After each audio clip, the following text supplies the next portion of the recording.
Bismillahirrahmanirrahim. Assalamualaikum warahmatullahi wabarakatuh. Alhamdulillahirabbil alamin. Wassalatu wassalamu ala asrofil anbiya'i wal mursalin wa ala alihi wa ashabihi rasulillahi ajma'in.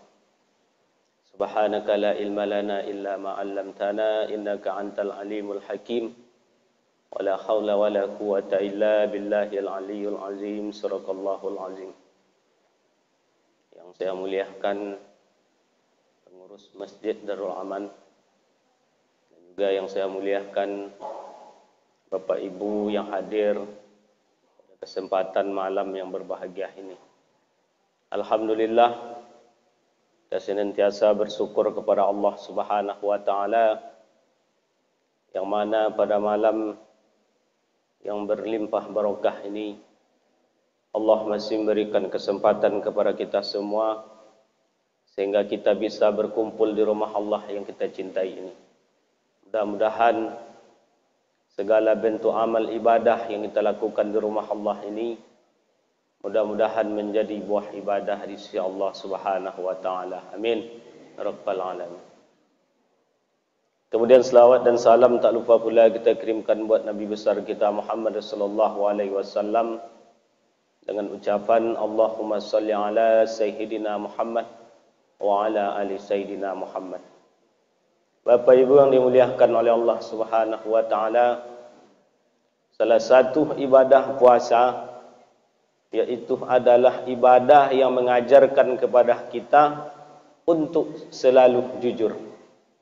Jadi ibadah puasa itu Pak membentuk, memupuk kita untuk supaya kita ni jujur. Kenapa? Kalaulah kita tidak jujur, kalau kita mau Bapak dan Ibu di siang Ramadan itu, kalau tak jujur, makanan ada di rumah, minuman ada di rumah Pak. Kalau segan sama minantu, tak payah. Masuk dalam kamar, kunci kamar tu. Makan situ kan, minum situ. Tetapi kenapa itu tidak kita lakukan? Karena kita jujur. Jadi ibadah puasa ini adalah memupuk kejujuran dalam diri kita. Dan akhlak yang paling tinggi di dalam Islam, yaitu adalah kejujuran inilah. Kalaulah dibuat puncak daripada akhlak itu, yaitu adalah kejujuran. Dan kejujuran itu akan melahirkan kebaikan-kebaikan semuanya. Maka untuk itu Bapak Ibu yang dimuliakan oleh Allah Subhanahu wa taala, jujur ini memang sangat perlu di dalam diri kita masing-masing. Kalau seorang suami tak jujur Pak, maka yang rusak hanya anak dan istrinya saja. Tapi kalau penguasa yang kuat, penguasa yang menguasai suatu daerah, kalau dia sudah tak jujur, maka yang rusak yaitu adalah bukan satu dua orang, tapi banyak orang. Maka apapun bentuk profesi kita, maka kejujuran ini mesti kita tanamkan di dalam diri kita. Inilah yang dicontohkan oleh Nabi Muhammad sallallahu alaihi wasallam. Nabi kita diberi gelar Al-Amin itu gara-gara apa? Gara-gara kejujuran dia yang sangat luar biasa sekali. Nabi memang sangat jujur. Sampai-sampai orang penduduk kota Mekah mengenal dengan kejujuran Nabi Muhammad sallallahu alaihi wasallam. Dulu ketika Nabi Muhammad sallallahu alaihi wasallam berdagang, ada orang yang menitipkan barang dagangan kepada Nabi Muhammad sallallahu alaihi wasallam. Nabi jualan, lalu ada orang yang membeli barang Nabi, kata orang itu, saya titipkan dulu barang saya ini, saya ingin melaksanakan ibadah umrah. Lalu apa yang terjadi?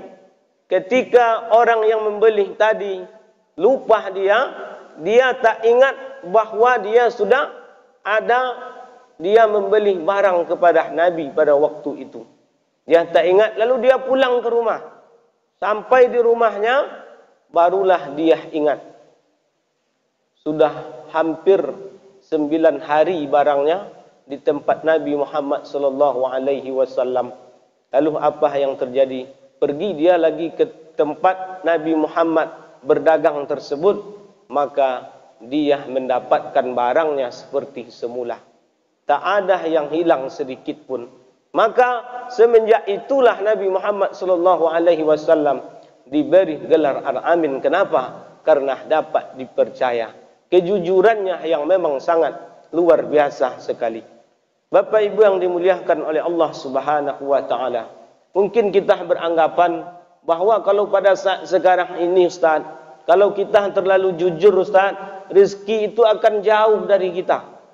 Rezeki itu akan jauh. Sulit kita mendapatkan rezeki kalau kita terlalu jujur pada saat sekarang ini. Apalagi sekarang serba sulit. Maka tak bolehlah jujur-jujur sekali.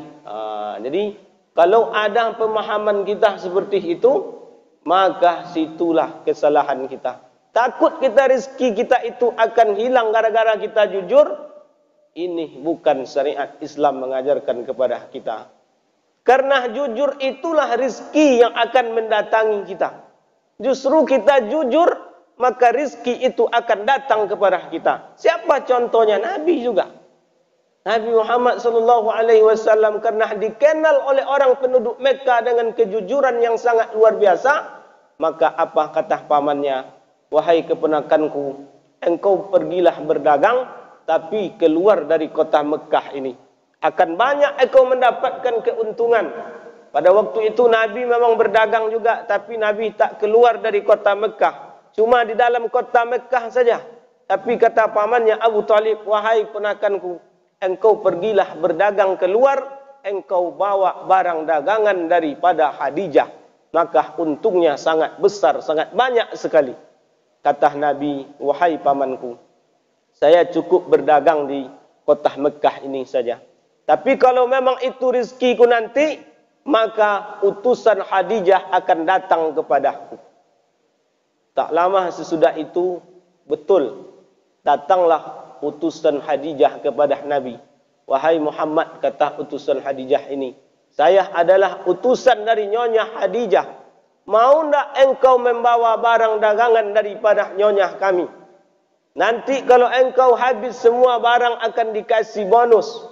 Kalau orang biasa dikasih 2 ekor onta. Tapi kalau engkau wahai Muhammad mau engkau membawa barang dagangan daripada Nyonya kami, nanti akan dikasih kepada engkau yaitu adalah 3 ekor onta. Coba kita bayangkan rezeki itu yang mendatangi kita. Maka untuk itu Bapak Ibu yang dimuliakan oleh Allah Subhanahu wa taala, jangan takut ketika kita jujur bahwa rezeki jauh daripada kita. Tidak, justru sebaliknya, karena kita jujur inilah rezeki itu akan datang kepada kita. Dan orang-orang yang jujur ini, apa kata Allah dalam Al-Quran?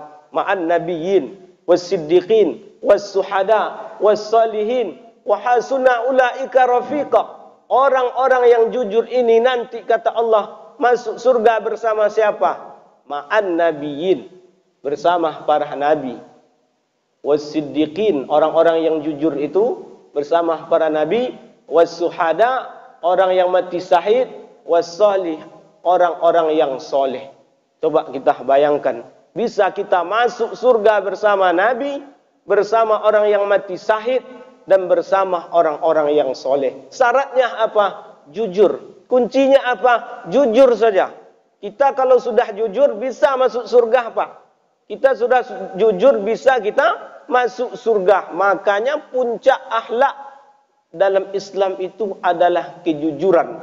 Dan yang diberikan oleh Allah kepada kita yaitu adalah surga Allah Subhanahu wa taala kepada orang-orang yang jujur. Tujuan kita semua ini adalah untuk menggapai surga Allah Subhanahu wa taala. Maka tanamkanlah sifat kejujuran di dalam diri kita. Dan Ramadan inilah tempat memupuk kejujuran itu di dalam diri kita. Bapak Ibu yang dimuliakan oleh Allah Subhanahu wa taala.